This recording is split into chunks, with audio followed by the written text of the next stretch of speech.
dear practitioners, looking at the big picture, why is that so important? Why do we focus on that with our coachees? Well, models are important in getting stuff done to a high level of quality, especially when it matters. I remember just in flight school, right? I used to think that, hey, planes just land, right? And then they take off and land again. But there's a mental model when a plane lands. So, they get a permission to go inbound 45 to downwind for the runway. That's a specific course. But then at every airport, typically, you follow a mental model with you fly downwind, then you fly base, then you fly final, 2 90-degree turns. I remember as a flight student when I was 17, flying with a small plane and next to a 737 thinking, hey, they have to do the exact same thing I'm doing, right? And when I was studying and learning flying in Seattle, I couldn't believe that you could fly with a small plane next to 737s, 727s, but it was totally safe because we all had the same model that we followed, and we had a spacing that allowed us to do so. So when we fly, we follow models. Well, when we do surgery and we work on patients, there's models involved. And when we teach and help people study and learn effectiveness, you know what?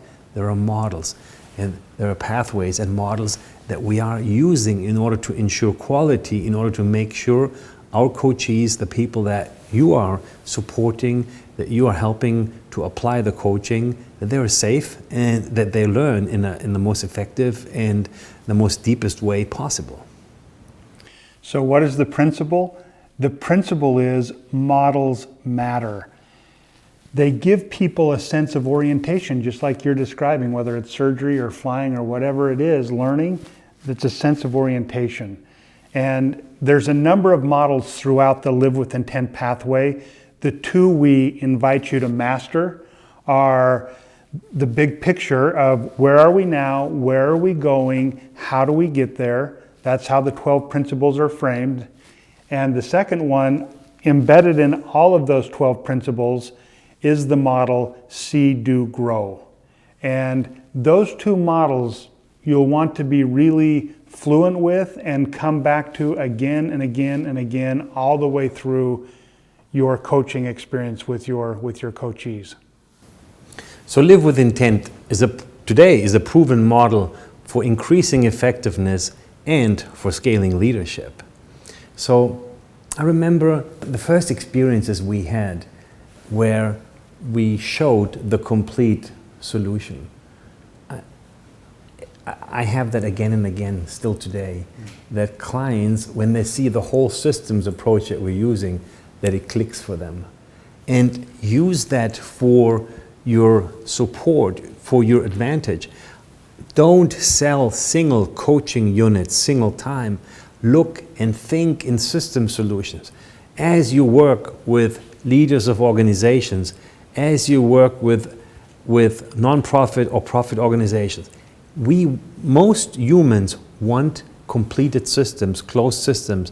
It gives us orientation and safety. It gives us the feeling of we are in a model that works. Now, Live with Intent is a proven model over a number of continents, over many countries, and many hundreds, if not by now thousands of people that are applying it. So use the model, stick to the model, and be aware of what strengths you have as you open the back of the application handbook and you go through the 12 modules and you explain our horizon metaphor. That will increase your ability in actually being able to formulate a solution for the client. So what does that do for you? It really elevates you and it elevates your offering. So it's not just about us as coaches, right? That we sell time or we support individually or we support the one or the other point. No, it really elevates us in creating value. And Thomas, I like how you're talking about our experience and sharing the big picture, sharing the framework, sharing and using the models, and how people are responding to that and how it's made us stronger and people have more confidence in the solutions that we're bringing.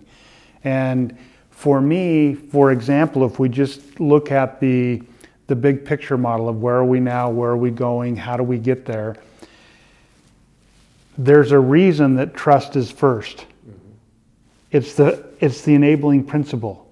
Everything else hinges on trust.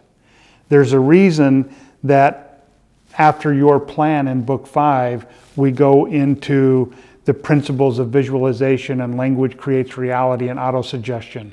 So we invite you to really understand in depth those core models. As you do what Justin just said, what will be the consequence of that? Well, as you explain the full system and the full approach, you will be seen as a solution provider than just someone that can give singular advice. Also, the more understanding you have for the complete solution and for helping a client in a complete offering, the more you will be seen as competent and the more that will elevate your position. But most of all, it gives me this relaxed ability when I work with clients that I can lean back and say, hey, what do we have here and how can we solve it? And it's not that I have to, push myself or my ability or my talent into selling me or my time. It's such an awkward situation for us coaches selling us. And it's so nice when you're not selling yourself, but you're leaning back and say, oh yeah, I understand that these are the challenges you're having, your team is having.